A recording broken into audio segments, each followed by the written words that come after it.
අද මම ඔයගොල්ලොත් එක්ක ෂෙයා කරගෙන මේ ප්ලැට්ෆෝම් එක හැදුවේ ඇයි සහ ඇත්තටම මට මේක හදන්න මූලික වෙච්ච හේතුව මොකක්ද කියලා. ඒකට යන්න කලින් මම ඔයාලට පොඩි දෙයක් පෙන්නන්නම්.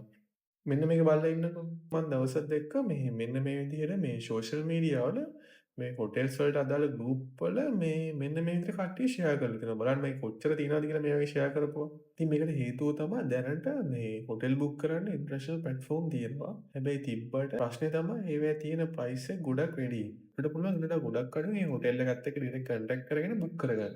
ඉතින් සමහර වෙලාවට මේ භාගයකටත් වඩා වැඩි මේ ප්ලැට්ෆෝම් වල තියෙන හොටෙල් වල ප්‍රයිස්. ඊට වඩා අපිට ගොඩක් අඩුවෙන් අපිට ඩිරෙක්ට් කතා කරලා අපිට බුක් කරගන්න පුළුවන් මේ හොටෙල්ස්.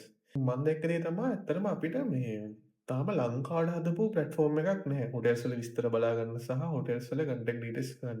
අනිත් එක තමයි මේ හිතන්න දැන් අපිට ඔය ට්‍රිප් එකක් හරි මේ යාළුවෙක් එක්ක කොහේ හරි ට්‍රැවල් කරන්න යද්දී හරි අපිට තියෙන ප්‍රධානම ප්‍රශ්නේ තමයි මේ අපිට හොටෙල් එකක් බුක් කරගන්න ගියාම මේ හොටෙල්ස් වල විස්තර බලා ගන්න අපිට වෙනවා එක්කෝ ඔය කිව්ව ඉන්ටර්නැෂනල් ප්ලැට්ෆෝම් වලට ගිහලා ඒ හොටෙල්ස් වල නම හරි ෆොටෝ හරි බලලා ඊට පස්සේ Google එකේ සර්ච් කරන්න යනවා ඒ හොටෙල් එකේ කන්ටැක්ට් ඩීටේල්ස් බලාගන්න. මොකද ඉන්ටර්නැෂනල් ප්ලැට්ෆෝම් වල මේ කොහොමත් ඒගොල්ලෝ දාන්නේ නැහැ මේ හොටෙල්ස් වල කන්ටැක්ට් ඩීටේල්ස්.